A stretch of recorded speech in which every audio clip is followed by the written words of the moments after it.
can't help it. I know you can't because every single time. I don't know what it is. I don't know if it's an F sharp, C flat. I don't know what it is. That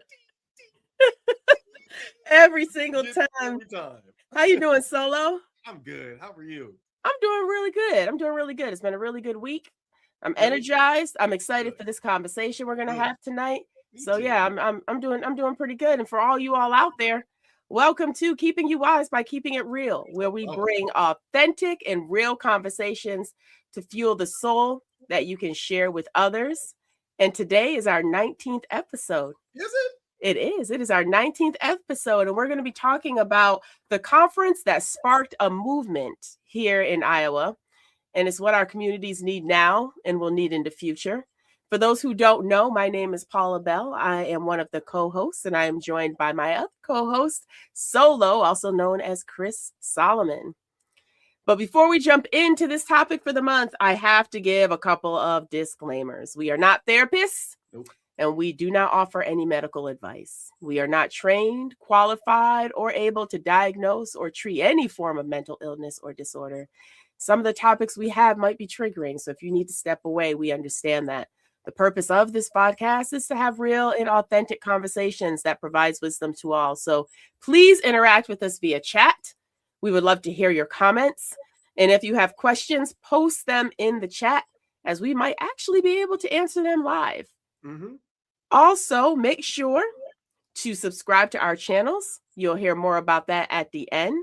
These segments typically are aired monthly, but who knows? If we got something pressing, we might do it more than once. You never know with us, because we go with where the real authentic conversations are. Right. So, Solo, who we got joining us today? I'm pretty excited because, right. Paula, I haven't seen you as amped up as you have been since this thing went off. And today we're joined, by Corey Dion-Lewis, who is the co-founder of My City, My Health. So welcome, Corey. Let the audience know a little bit about you. Where you got that sweet lighting system, the good mic. You got all the setups, man. I'm trying to be like you. Hey, I'm happy to be here, guys. Thank you so much for having me on your platform tonight. Yes, tonight. So, Corey, tell us a little bit about yourself.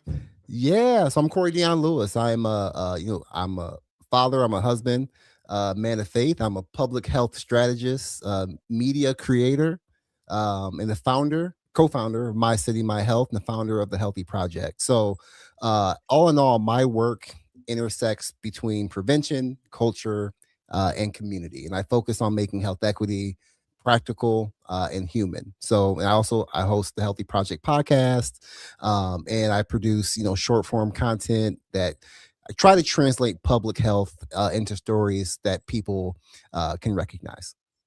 That's cool. I love that. So, Corey, for those who may not know, what is the heart behind My City, My Health? How did this movement begin? Yeah, that's a good question. Really the heart of My City, My Health is the community. It is a community-centered approach to our conference. We want to make sure that those that feel like they don't have a voice, or the topics or the kind of the health conversations that they don't feel like they belong in, that they do belong in, they show up. So, that's the heart. The heart is the community that we're trying to serve. I love that. That's cool. That's really cool. Well, first off, Corey, I appreciate you because I'm already learning all kinds of stuff. I got a couple of lights coming. I got a new tagline. Tell me a little bit about yourself. You said a father, husband, and a man of faith. I love that intro, man. And you just starting this movement, it seems like a big deal. But like, if you don't mind me asking, like, what are some of the biggest health equity gaps that you saw that really kind of pushed you into this line of work? You know what I mean? Because I could assume this is a lot. It's a lot to bear. I mean, you already father, husband, and man of faith. Those are three big stones right there. So to pick that up, what kind of equity gaps did you see? What pushed you? Yeah, and with the gaps that you see are all of the gaps. So like there's no there's not one gap that is more important than the other. So the education gaps, the food insecurity gaps, all the gaps you can think of are very important for one's health. So looking at the time when we had the idea for My City My Health, I was working at a safety net hospital here in Polk County. So I was working. I was a patient-centered. I was a clinical health coach at the time. So I was working with the individuals that were going through these inequities. So Right. I was seeing patients that didn't have transportation. I was seeing patients that were food insecure but had an A1C of 11 and still needed to improve their health. I was seeing those patients that their significant other, or they had a job that was well below livable wages, but still had hypertension, still had to figure that out. So I'm seeing all of these things. The past 8 years I was there. So when you see those things, and then stacked on top of that, I witnessed my own mother going through some of those things as well. You almost have no choice but to say, okay, what now? This is enough. How do I act? And what do we do next? And what's within my power? And what was in my power was recognizing not everybody understands these inequities. So we need to educate people. And that's where we started.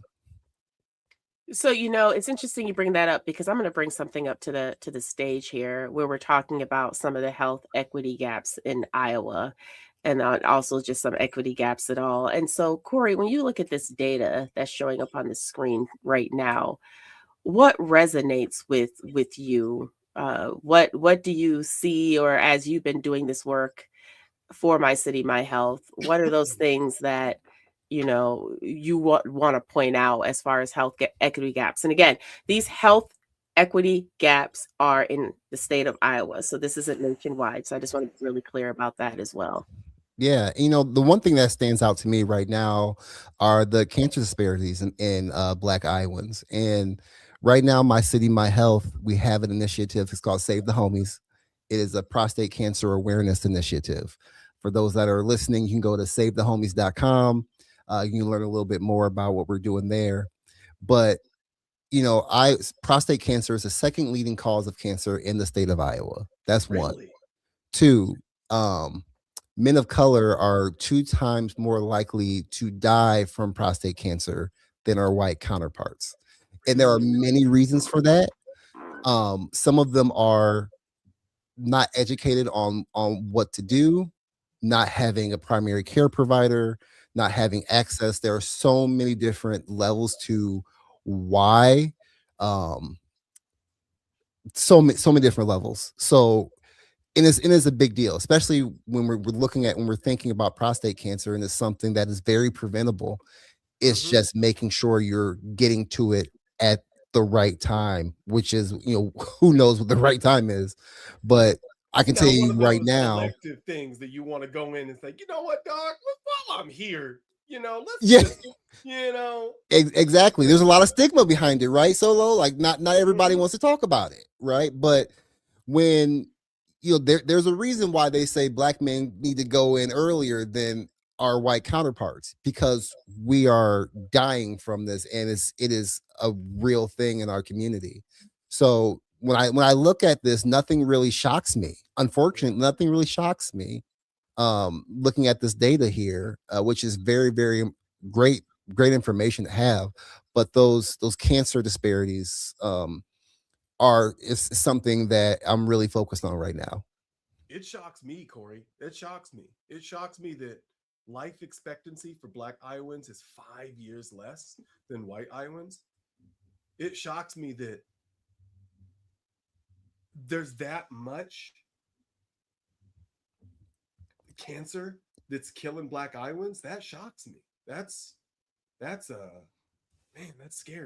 Yeah, and it's scary, but when you start asking, well, why when it comes to inequities is a the asking why can be a whole nother episode, because there are so many different levels and layers to why. So it's not just one thing, it's multiple things that will take a multi-pronged approach to tackle, and I'm just one piece of that. Mm-hmm. Well, how about this one? Look at this nationwide around the health equity gaps in Iowa and in the nation. And I'm going to make the screen a little bit bigger so everybody can see it as well. Does anything here resonate, shock you, or anything that we should highlight as we look at this data? If there's something I would highlight from this, there's these three pieces. So there's quality of care, racial and ethnic disparities, and there's access, right? Mm-hmm. All of them play a huge role in health, in the health of the individual that we're serving in the state of Iowa. Mm-hmm. But what we have to understand is what we're not seeing, what's not written in here, is that racial bias dictates somebody's quality of care. Right? So there are these things that we need to have conversations about, right? Racial bias will limit someone's access to care, because if you're being discriminated against, are you seeking care? Yeah, that's a good point. Right? Like there are so there's so much to this, and I love where we're going with this, because we need to really think about where we are now. Let's go back to structural racism, bias, Black communities that live with higher rates of poverty, unemployment, criminal legal involvement, housing instability, all of which increase cardiovascular disease, mental health issues, makes getting care harder. So I don't want to go too far off on a tangent, but when we need quality care, we need to think about those ethnic and racial disparities. And when we're thinking about racial disparities, we need to think about why access is harder, and why is that access harder is limiting our quality of care. So it all plays a part. It's all integrated together. So wait a minute. I want to have the conversation. I don't want to hold back, because that's what this podcast is about. I want to have the real, authentic conversation. Let's call it what it is. Because here's the problem. Mm-hmm. We tend to sit here and season words because we don't want people to lean into their discomfort. And I need people to lean into their discomfort, because it is very true, based on how you might look, you are treated differently. And I have stories upon stories upon stories within my own family, immediate and extended, where because of the color of our skin, we were not treated with the same level of respect and courtesy and urgency that almost killed some of those family members due to that lack of attention. So let's call it what it is. I'm not up in here on these video casts trying to make people feel good about themselves or comfortable, because we've been doing that enough.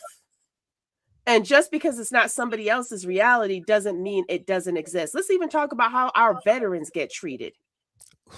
This ain't even just about race. Let's have that conversation. I had a podcast last year with veterans. They out here dying for us.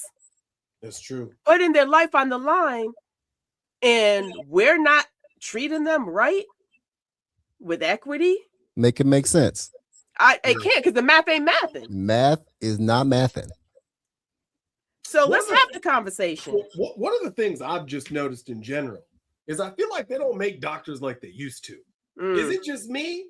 Or as you go into I'm seeing all of these Ozempic, tirzepatide, all these GLP-1s and stuff like that. You go out and like fill out an application, and all of a sudden you're getting this expensive drug that no doctor's even oversight and watching you. I go into the primary care the other day looking for something specific, and I have more information on my care than the doctor had on me. And I don't know if that was because of a bias, or is it just because of I don't know, like what's happened to the So doctor. there's multiple things. I will say this, and this is not me. I'm not a provider savior or anything like that. But sometimes it's not the doctor, it's the system that we're working within. They're just churning them. So sometimes I've worked with phenomenal doctors, but when you're stuck in the system where you got to get that patient out your office in 15 to 20 minutes. You have to. It's not like they don't.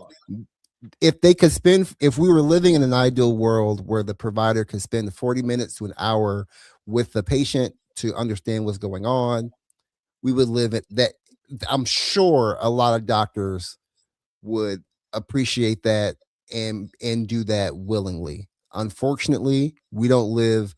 Unfortunately, the healthcare system is not set up like that right now. So you're kind of working with that. That's one. Two, I don't feel like the healthcare system really values, to your point, Solo, you understand your own lived experience and own health data. The healthcare system does not right now really value that to a degree. So but they can but wait, but they can send you a text when you owe them money though. That part. I think it's that part in general. Like I think that's the biggest problem. I think it's the money part. Like to your point, Corey, you got to get someone out of your office in 15 minutes. The only reason why that would be the case is because you prioritize the money over the health outcome. Because there's no doctor in the world that says that if I spend more time with this patient, I'm going to have a better exam, a better health outcome because of that time that I spent than if I were to just push them out the door in 15 minutes. So I think that that's the big thing. It's the money machine. I also think, to your point, that we owe it to ourselves to educate ourselves on things like you just said. Like, did you just say that colon cancer is the number 2 leading cause of prostate cancer? Prostate cancer. I'm sorry, prostate. Yep. That means that we got to know that. We got to get informed on what prostate cancer is, what exams that I need, what I need to walk into that doctor and tell them, and what I need to not walk out unless I get this specialist, like the specialist referral or whatever it might be. Like we owe it to ourselves to be our own educated individuals walking into these doctors' offices. And that's what I love about what you're doing so much. If there's just one person listening right now that says, man, really? Prostate cancer? That's interesting. Does a quick Google search, ChatGPT's it. Yep. Says, oh, I got to get one of them. Yeah, I've been putting that off. You know what? I'm just going to do it. Goes in there and catches it early, save a life. And it's education. It's not only education, guys. It is advocating for yourself. There are times, and I've witnessed this, and not only I witnessed this with my own mother, where I was her health advocate in the room, and she was treated differently because I was there, and I knew what questions to ask. Right, like I knew what before we got to that visit, because I knew it was going to be a short visit, what we needed to talk about, what needed to happen. Hey, mom, you need to say this. Yep. No, we're not accepting that. Yep. Right. Not everybody feels that way. They don't feel like they have the power. And I think I believe once someone understands the power they have within that visit, we can start seeing some legitimate outcomes from some of these conversations that they're having with their provider. But half the time you're going in there, you're nodding, you're listening to the provider, and the providers is going through their motion because they know they got 5 other patients here. Right? So they're going through it. All right, boom, done. And now you go home, you're on the way home, you're like, man, I should have asked about this. But so, I'm like, same thing with me. Hey, mom, what did the doctor say? Oh, you know what? They told me to do, something. What was something? What are you talking about? Something? What you mean something? I can't go. Well, in like, so why I'm there now, I know what that something means. Not everybody has that advocate that can be there with them. That's why it's important that you start to advocate for yourself and coming to that appointment, that meeting, prepared. That's you know what cool. You know what else though, I will say this too. So this, you talk about your mom, I'm gonna talk about my daughter for a minute. So my daughter had a medical emergency last year. She had went to urgent care. They didn't run blood work. She ended up not feeling better, ends up in the ER. They run the blood work at the ER to find out that she has a rare blood condition that if she did not get to the ER at the time she did, she may not even be here today, right? So we go through that whole process to get her well, to get her healthy. Then she's sick.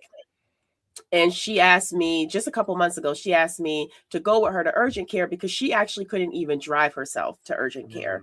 She didn't want to take that chance of getting behind the wheel and driving herself because the girl couldn't keep nothing down. And so that's how that particular medical condition started last year. So when we went to urgent care, we get in there and they're saying, well, yeah, there's a lot of viruses going around. It's just a virus, right? I was like, so you all aren't going to take blood work? I don't think that's necessary. Why don't you think that's necessary? Because it's a virus. I said, but if you look at her medical history, she had a blood condition. And so what you're going to do is you're going to take the blood work. I don't care if you didn't plan to take the blood work. We getting some blood work up in here today. That seems negligent to me. But the thing is, here's the thing. The girl too sick to advocate for herself. She's not feeling well. She can't keep anything down. Her head hurting, she dizzy. She doesn't have she has barely any energy to sit up. She's literally laying down. And sometimes, to your point, Corey, you might actually need to have somebody there with you 100%. Who can advocate for you in those scenarios where you can't advocate for yourself. Because I will point blank tell a physician what needs to be done. I know my body probably better than anybody else. I'm going to tell you, no, something off. Well, no, it's just in your mind. No, it's not. No, it's not. Something is off. And I'm telling you, I've been fortunate enough to have a doctor since I've been here that actually does listen to me and actually will sometimes tell me, now, Paula, you just being stubborn. You actually do need to do this, right? So he'll get on me for that. But that's a rare, in my opinion, to have someone like that who cares. And this person is not Black. My doctor isn't Black. But I've been fortunate enough to have that. But in more cases than none, that's not the experience. That's not what we go through. I remember my aunt having pretty much a miscarriage and she bleeding in the ER and they just left her out there for 2 hours. Woman done went septic. That's crazy. That's crazy. And there was just a story about a woman giving birth in the waiting room because they wouldn't listen to her. That's crazy. Are there health advocates out there like that, Corey?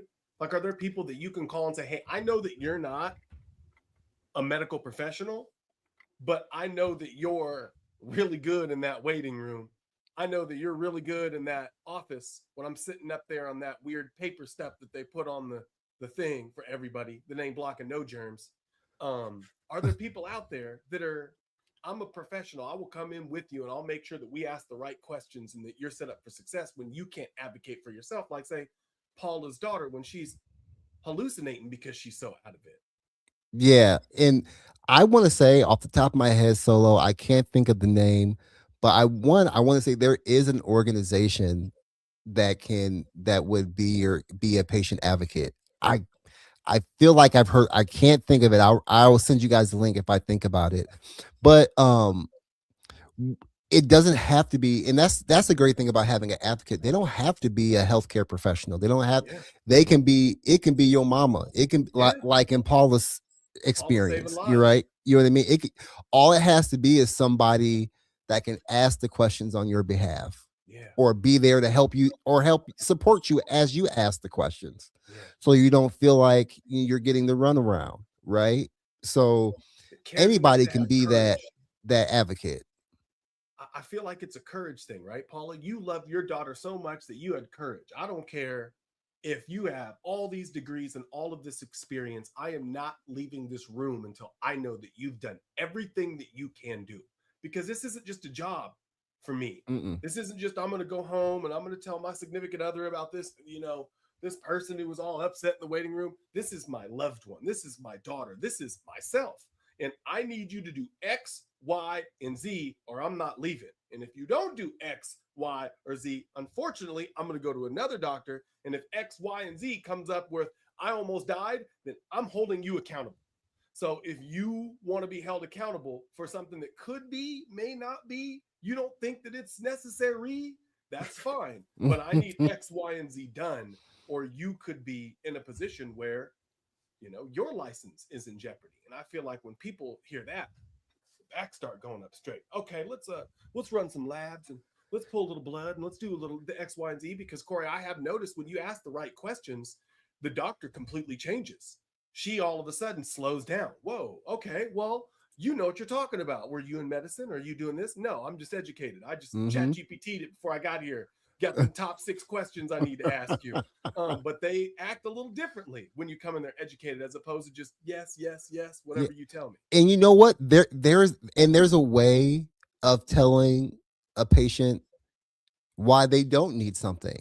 And that I've had that experience too with my mom, with a provider that I love till this day. He explained to my mom, this is what's going on, and this is why I think we should do this. This is why we should do this because of X, Y, and Z. And he broke it down in the way where we both were like, yeah, that makes sense, right? And he even showed us in the X-ray. This is this. If providers, doctors, they've been to school, they know all the things, right? So I want to give them their flowers there, but they don't know where they get it wrong is they don't understand lived experience sometimes. That's a good point. So being able to explain to someone why you don't think they should have it, not just because I'm the provider and I've done all this schooling, you should listen to me. Yeah. Right. Instead of going that route, sometimes we need to slow down and explain. And just being like, no, it's not necessary. Well, you just tell me it's not necessary. It's not telling me nothing. Because I feel like I'm hurting. It's real necessary right now. Yeah, it feels necessary to me. I never thought about what you said earlier too, though, that a bad experience could stop someone's want to get care. And that could be a barrier. And how many times, that we go in our day to day in prejudice or just perception of the doctor makes that poor bedside manner. It wasn't really poor bedside manner. It wasn't, I just didn't want to explain myself. It wasn't just because I didn't want to validate that person's lived experience. It could have been prejudice, even if it was some conscious prejudice. And that prejudice, that bad experience, that bad bedside manner resulted in, man, I don't know, but my daddy don't ever go to the doctor. Because 25 years ago, he got treated poorly by a doctor, and all of us, he just doesn't want to go anymore. And now I see that, and I don't want to go anymore. Look, and Solo, to my black men out there listening, just because your friend's homeboy friend had a bad experience doesn't mean you shouldn't not go to the doctor yourself. I had a patient that I had to call. Hold on. I had a patient I had to call. They were due for their preventative services. They were due for their colonoscopy, all the things. Older black man. I said, sir, you're due for your colonoscopy. He was like, oh, no, I'm good. I said, well, explain to me why you feel like you're good. This man said, I kid you not. These were his words. I'll never forget them. My friend went into the hospital and woke up dead. woke up dead. Like he Now- How you wake up dead? Yeah.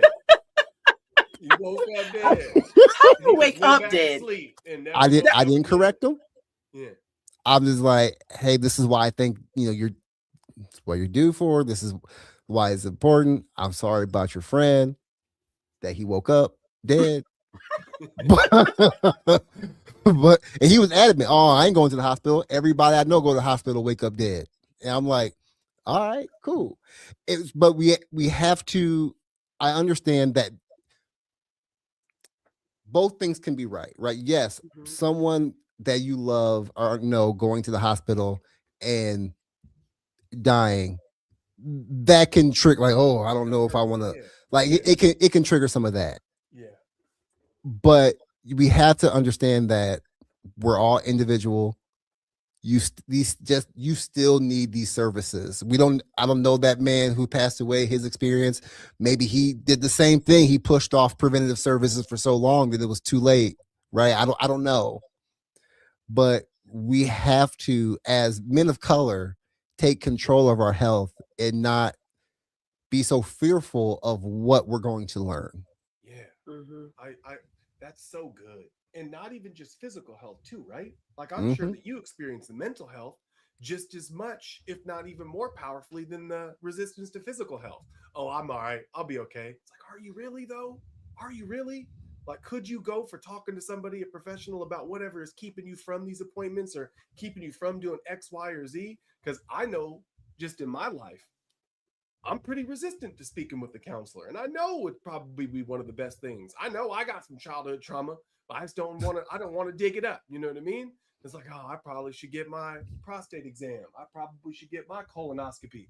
I just don't want them to dig it up. I don't want to know what they'll find. And that fear of what they'll find will kill you faster than going to the hospital and waking up dead. But wait, the wake up dead got me on the floor. But wait, wait, I have a question though about that. So, Chris, you said, going to a therapist, counselor, what have you, there's resistance to that. Can we go a little bit deeper on that? Because I hear a lot of people say, yeah, I'm resistant. I have fear. Okay, that sounds great, y'all. That sounds really great and all. But what is the root cause that's really stopping us as people of color to get rid of that stigma that just because you go see a therapist doesn't mean you're crazy? Yeah. What is it? What is that root cause? So there are many causes to this question. So I want to break it down.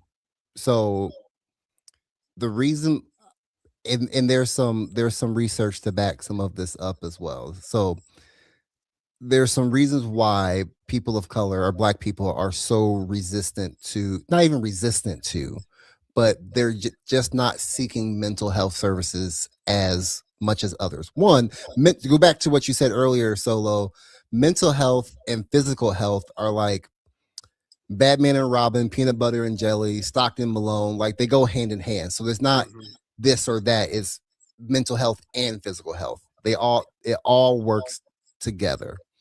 But when we're talking about mental health services, cost, insurance, geography, Black adults are less likely than white adults to receive mental health treatment, even when they meet criteria for diagnosable condition. Right? Major access gaps. So lower rates of private insurance, higher rates of underinsurance, and living in areas with few mental health clinics or providers make it hard to find affordable healthcare near you. Right? So that's one thing.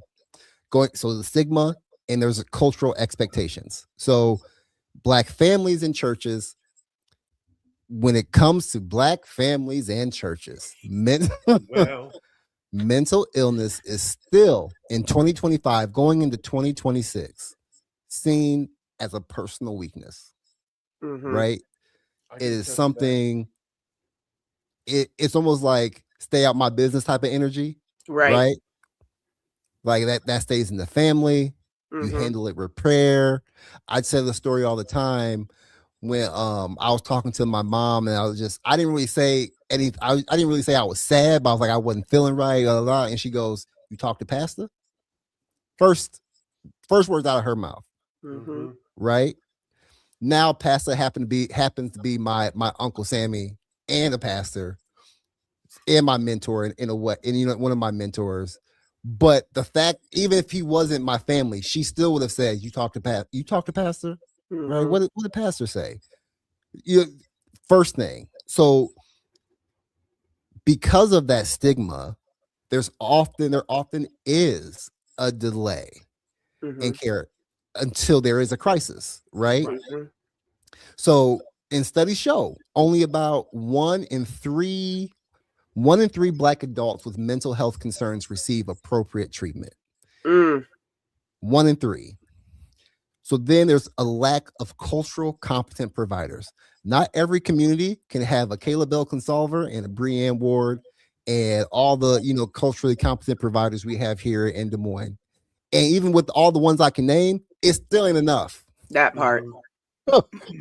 Right? That part. So, and there is, and they can probably speak more eloquently about this than I can because I'm not a mental health provider, but there is a nationwide shortage of mental health professionals, in Black communities feel that the most.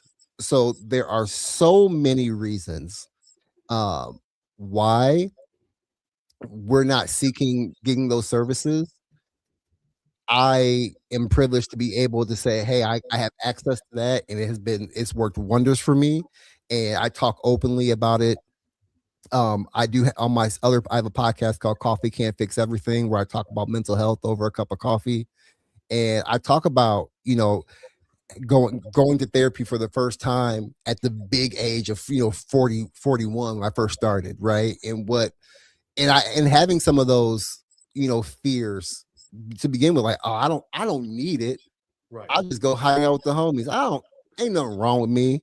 I had that, and then realizing maybe I should, and gradually after a year and a half of finally doing it, being like, oh, I'm glad I did it now and not just did it at all. But I have to point out that privilege of having that access, and there are people who need it the most that don't have that access. So if I heard you correctly, if I had to break this down just as some of the major reasons, the major root causes: mindset, systems, stigmas, cultural influence, and access. Absolutely. And I'm quite sure that's not all of the barriers either, but that's a pretty good list of the top 5 that come out. And so mental illness is really, really, and the lack of people taking care of their mental health is on the rise. Yeah. And I believe there's statistics to show that too. It's on the rise even with our youth and what we're seeing as impacting our youth and our families and all of that. And it's just not a topic that I think is talked enough in the Black community. And as with support and whatnot, because if you think of a lot of us have a lot of baggage. Yep. There's a lot of weight on us for many different reasons. The one word that I always hear, though, consistently in every topic that I've done a podcast on now, that is a barrier, is systems. That's the one that is a constant. And in the top 3, heck, probably top 2. It's probably the top 1. honestly, right? But it's systems. And so we already know that is a barrier. Some of it we can control, some of it we cannot. But the things that we can control, we're not even taking accountability to control in some instances, such as the reason why this conference has come to be in the community is to give that knowledge. And I've watched the caliber of people that you've brought in to be speakers on panels. I've watched the caliber of people you brought in to be vendors. I've watched the knowledge and the information that has been shared. I've watched that the cost of the conference is not even expensive. There's no excuse for access as far as access into the conference. And doggone it, Corey, people still ain't doing right. Understand? You're gonna You can only do so much, right? You give them all the resources, but yeah, people aren't. We still gotta do what we do, right? Right. Like, Solo, before you got on, Paula was telling me about all the 15 things she did within the day, and there's something to the passion of people where it's like, does Paula have to do all those things? No, but she does them because she knows they're necessary. Yeah. So there's somebody that may love one of those classes Paula does, and eventually they'll show up because Paula keeps showing up. Yeah. Right. So we're going into year 5 of My City, My Health, and there are people who every year say, "I missed you. I should have. I wanted to go. Oh man!" And like, hey, you'll be there when you be there, right? But just don't wake up dead. just don't wake up dead. That's good. That's good. Corey, I appreciate you consistently showing up. 5 years now. If you take all of the knowledge that you've gathered over the last 5 years, the speakers, the professionals, the people that are really just excellent and masters in these realms, and you wanted to distill that down to like 2 or 3 pieces of advice for the community, what would those 2 or 3 pieces of advice be? That's a great question. And the answer got clearer this year for me.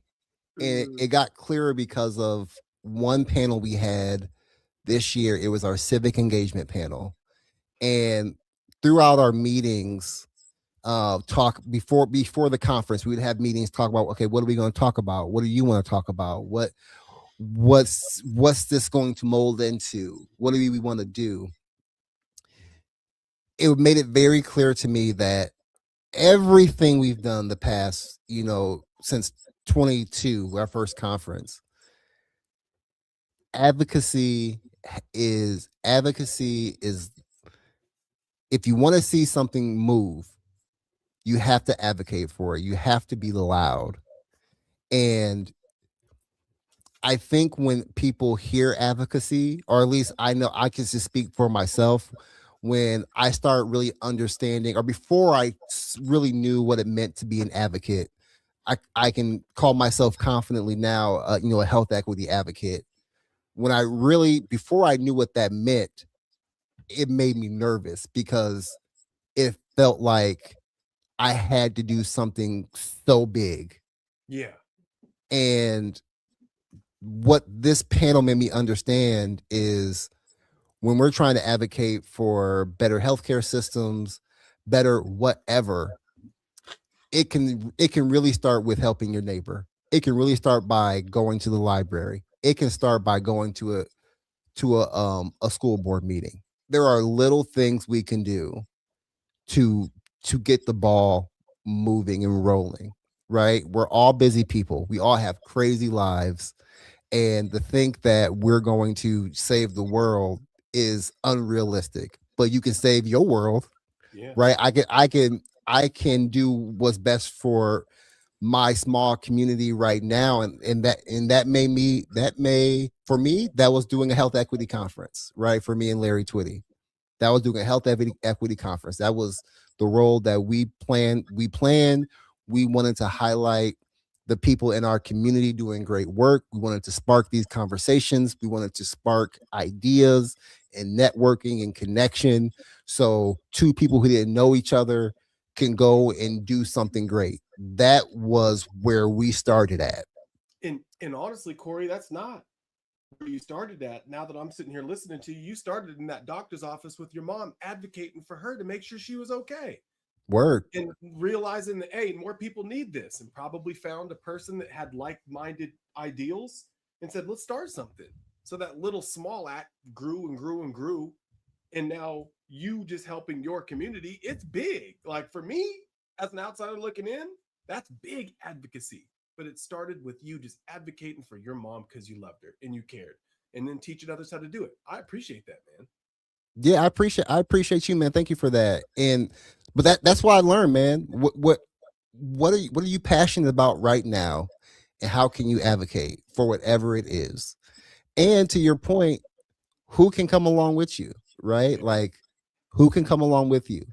Doesn't got to be a great group of people. It can be one other person. It can be whatever you want it to be, right?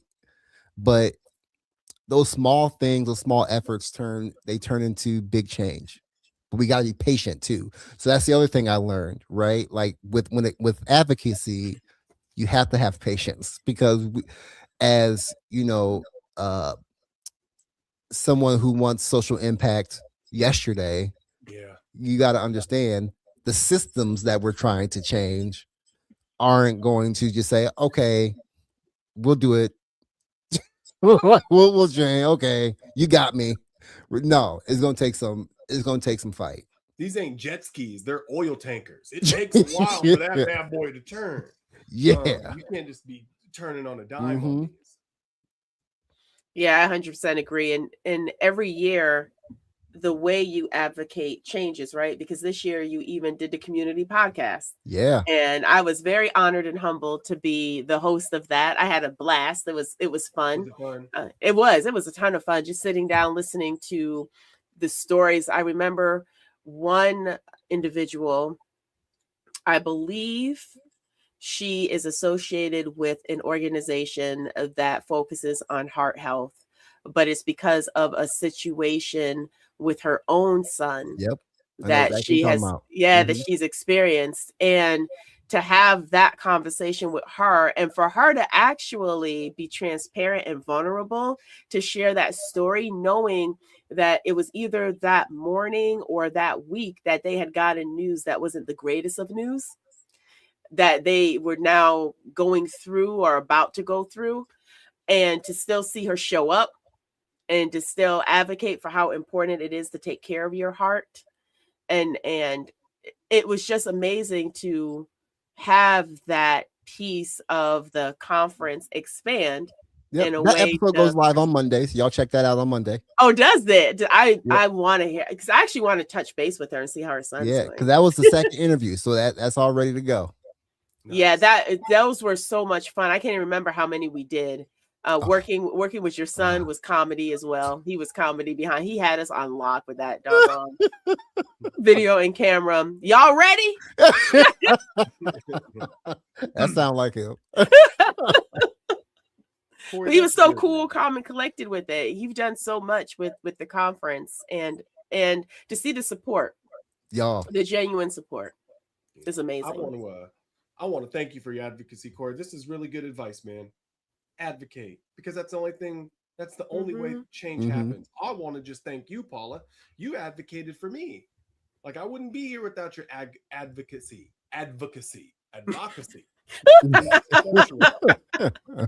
I wouldn't be here without you. For real. I was in a dark place, mental health, and I ain't going to no mental health counselor. Yeah, too tough, too proud, too whatever. But thank God, at one of these big banks, in a system that was rigged against people that looked like me, I found someone who did and who advocated for me, that told me and convinced me that I was better than I was giving myself credit and stronger than I was acting at the time.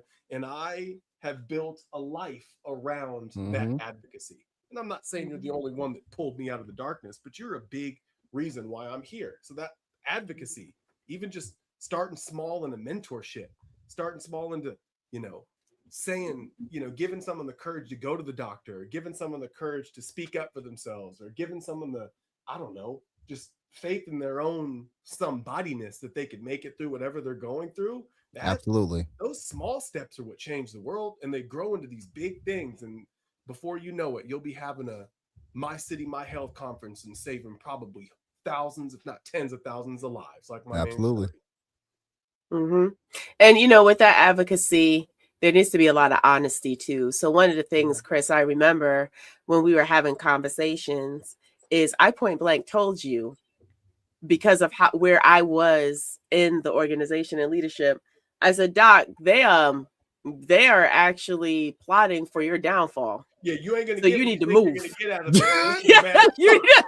I don't want to. Yeah, I wish I could tell you otherwise. Yeah, I had to be right. Yeah. I had to be honest with you. I said, after what you just told me and what I'm seeing, they plotting for your downfall. So we know this, so we're gonna have to strategize and move a little different so you can control that so that they don't get you. So with that advocacy comes honesty. Sometimes you have to be open to hear the things you just don't want to hear. Yeah.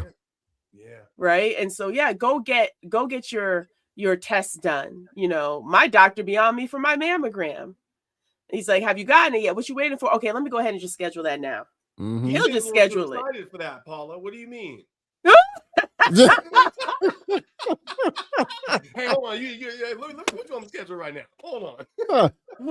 Well, you know, but I'm gonna tell you why because for a Black woman, breast cancer is very high. Mm-hmm.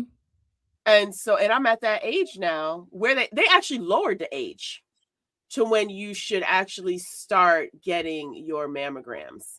From when I started, and he was like, you know, you have to, because of your race or your ethnicity, you have to start early.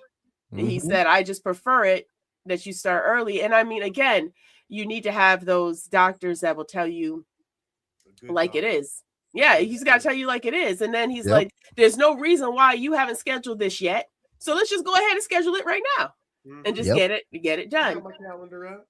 Right. Yeah. Right.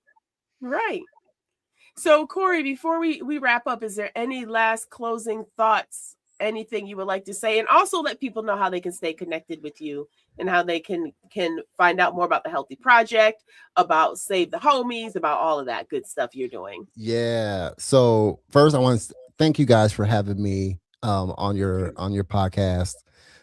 It is always, I don't know how y'all do live episodes. This is nerve-wracking as all get out. Really? But, oh my God. Look, I got multiple podcasts too, Paula, but you know what? I edit mine. That's what I'll say, Corey. The nerves are worth it because it avoids the I would say the you know what of editing, because you know that ain't fun. You in there for hours chopping and screwing and using AIs and grabbing clips. Later for that, man. Just hit record. Yeah. So I appreciate the honest conversation we had tonight. So thank you so much. If anybody listening or watching wants to connect, it's Corey Dion-Lewis on all social platforms, LinkedIn, Instagram, Facebook, TikTok, YouTube. You can catch me there. Healthy Project Podcast is available on all major audio platforms and YouTube. I put the videos out on YouTube on my Corey Dion-Lewis page. But yeah, Save the Homies. Go to savethehomies.com. I post a lot of educational articles on there around prostate cancer. You'll stay informed on the documentary that's currently being filmed titled Save the Homies. And also go to healthyproject.co. That is my Healthy Projects, my public health media company. That's where I post my podcasts and other videos and blog posts as well. Amazing. Before I pass it over to you, Chris, to take us out for this particular episode, I just want to give, of course, my final thoughts here. So before we close out, I just want to leave everyone who's listening with this, or if you're going to be listening later, every movement begins with a moment of truth, a moment of clarity, a moment when someone decides enough is enough. And today was one of those moments. The conversations from My City, My Health are not meant to stay inside those conference walls. They're meant to move through us, inspire us, and challenge us into action. So let's be the generation that doesn't just identify the gaps, but actually fills them. Let's be the ones who lean in, speak up, and protect the health and dignity of every single person in our community. This time, Solo, I'm going to pass it over to you to take us home as I show how you can stay connected with us and keep notified, I guess is the best word, of whenever we go live. Because, I'll be going live all the time, all over the place. So you're on all the casts. But take us home, Chris, and this is how you can follow us on social. What you got to say, Solo? Well, that's a wrap. We hope you all enjoyed yourselves. We thank you for engaging, for listening, for commenting, and let's keep the conversation going, right, team? Let's keep the conversations going in the channel, in the chat, on the socials. So please follow Paula on all of the socials if you could pop it back up, because she is on all the socials. and she has fantastic podcasts and conversations everywhere. So follow Paula Bell first and foremost on all of her socials at BA Martial Artist, Paula Bell CBAP on Facebook, and Ninja_P_Fitness on TikTok. And you could follow us by keeping you wise, by keeping it real on YouTube. Paula at Life Coach Sensei on YouTube. And your boy Solo doesn't really have a YouTube. So you can go on there. And I think I might have like one World Star video or something I have saved. Nothing crazy. But thank you. Corey, thank you, man. It's a pleasure. And you're doing God's work. You said that hey, I father, appreciate you're a it. husband, you're a man of faith. You're also a friend, and I am glad to know you, sir. Hey, I appreciate you, man. Thank you so much, guys, for your time. Truly. All right, everyone. Remember, all right, y'all. Each one, yes, reach one, and yes, teach one. Because when you know better, you do better. So let's continue to do better. Love you all. And that's a wrap, y'all. We'll see you next month.